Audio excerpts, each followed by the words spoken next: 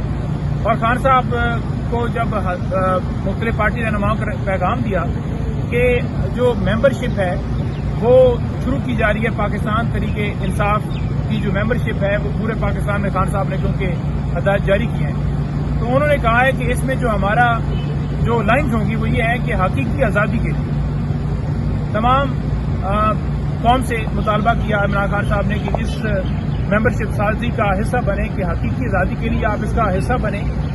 اور ساتھ انہوں نے یہ بھی کہا کہ مولانا رومی نے یہ کہا کہ جو انہوں نے بات کی کہ جب اللہ نے آپ کو پر دیے ہیں تو پھر کیوں چیونٹیوں کی طرح آپ جو ہے وہ زمین پر رینگتے ہو, تو آپ کو جب اللہ تعالیٰ نے پر دیے ہیں تو پھر آپ اڑیں.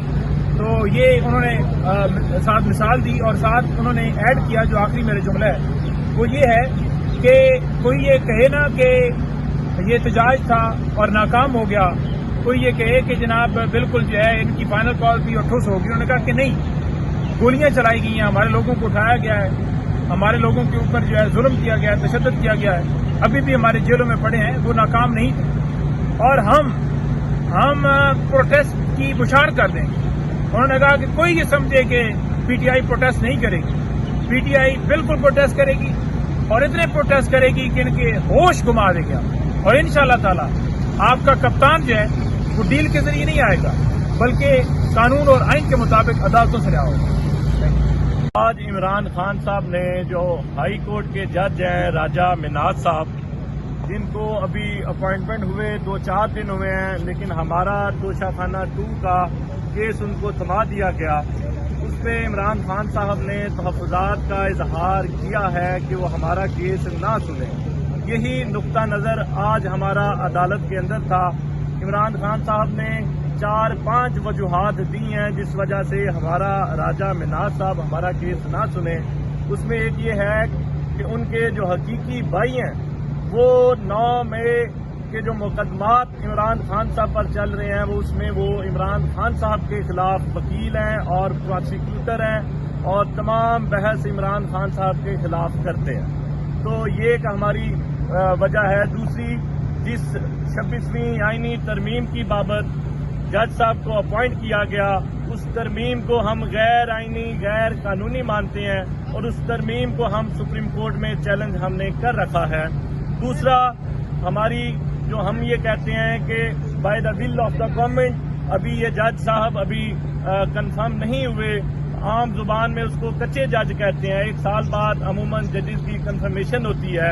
تو یہ by the will of the government 26ویں آئینی ترمیم کی بابت یہ جج بنے اور اسی بابت یہ جب یہ جج کنفرم ہوں گے تو اس پہ بھی ہمارے تحفظات ہیں. ہم چاہتے ہیں کہ ہمارے کیسز سے یہ دور رہیں. اور جو مین اہم بات ہے کہ اس توشہ خانہ کے کنیکٹڈ میٹر جو 6 پہلے ہائی کورٹ میں ڈیسائیڈ ہو چکے ہیں, وہ سینئر ججز ہائی کورٹ پہ اس پہ اپنا نقطہ نظر اور فیصلے دے چکے ہیں. ہم یہ چاہتے ہیں کہ پہلے, کیونکہ عموماً ہائی کورٹ میں یہ پریکٹس ہوتی ہے کہ جو کنیکٹڈ میٹرز ہیں جو پہلے جج صاحبان سن چکے ہوتے ہیں ان کو بھیجا جاتا ہے, کیونکہ ان کو ابھی 2-4 دن ہوئے ہیں تو یہ ہمارا کیس نہ سنے. تیسری, عمران خان صاحب نے القادر ٹرسٹ میں جو بات کی کہ لندن کی عدالتوں میں یہ ثابت ہو چکا ہے کہ یہ پیسہ جو ادھر پاکستان میں بھیجا گیا یہ منی لانڈرنگ کا پیسہ نہیں تھا، کسی سٹیج پہ پروسیڈز آف کرائم یہ ثابت نہیں ہوا۔ پھر بات یہ ہے کہ 21 اپریل 2020 میں ایک انکوائری نیب نے بٹھائی جس میں چیئرمین نیب صاحب تھے، ڈیپٹی چیئرمین نیب صاحب تھے، پروسیکیوٹر نیب تھے، ایڈیشنل پروسیکیوٹر نیب تھے۔ تو انہوں نے یہ فیصلہ دیا، جو انکوائری نے اپنا فیصلہ دیا اس میں یہ کیس کلوز کر دیا، لیکن بدنیتی پہ یہ کیس دوبارہ کھولا گیا اور بدنیتی پہ اس پہ تحقیقات چلائی گئیں اور بدنیتی پہ اس میں عدالتوں سے فیصلہ لیا گیا۔ عمران خان صاحب یہ سمجھتے ہیں کہ کس طرح بدنیتی ہمارا ایک ٹکا ثابت نہیں ہوا اور عمران خان صاحب پر اور بشرا بی بی صاحبہ پر فیصلہ دے دیا گیا 7 سال اور 14 سال، تو ہم قانونی چارہ جوئی کریں گے۔ چیئرمین نیب جو ابھی موجودہ چیئرمین نیب تھے جنہوں نے اس پہ انکوائری کی، اور ایسے جج جنہوں نے ہمارے خلاف فیصلہ دیا، جن کے بارے میں سپریم کورٹ بھی لکھ چکی ہے 2004 میں کہ یہ جج بننے کے قابل نہیں ہیں، پھر بھی ان کو کیس تھمایا گیا، انہوں نے فیصلہ دیا اور ایک ایسے ایویڈنس اور پروسیکیوٹر جس میں یہ مان چکے ہیں کہ عمران خان صاحب کا ایک ٹکا ثابت نہیں ہوا، تو اس میں انہوں نے فیصلہ دیا۔ تیسری اہم بات یہ ہے کہ جو تماشا اور مذاق اس ملک میں 32 مہینوں سے جاری تھا، وہی تماشا اور مذاق ابھی بھی جاری ہے۔ کل ہمارے ایم این اے میاں غوث صاحب کو لاہور سے ابڈکٹ کیا گیا اور جو چادر 4 دیواری کا تقدس پامال کیا گیا ان کے گھر میں، ویڈیو ساری آپ نے دیکھی، میڈیا پہ چلی، وہ انتہائی قابل افسوس اور قابل مذمت ہے۔ شکریہ۔ آپ نے بات کی، میں اس کو تھوڑا ایڈ آن کروں گا۔ خان صاحب نے کہا یہ کلیم کرتے ہیں کہ آپ پروٹیسٹ کرتے ہیں اور پیسہ ضائع ہوتا ہے۔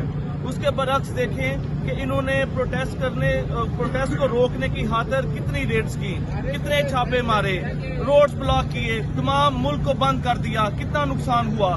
اور جب سے یہ رجیم چینج ہوا 42 ارب ڈالر کا نقصان ہوا اور جو گروتھ ریٹ تھی وہ 6.17 سے نیچے گر کر 0.17 پر آ کے کھڑی ہو گئی۔ اور سب سے بڑی اور اہم بات کہ پاکستان کا جو برین ڈرین ہو رہا ہے، جو بچہ باہر جا رہا ہے، کہ یہ 1-2 سالوں میں 18 لاکھ بچہ یہاں سے بیرون ملک چلا گیا۔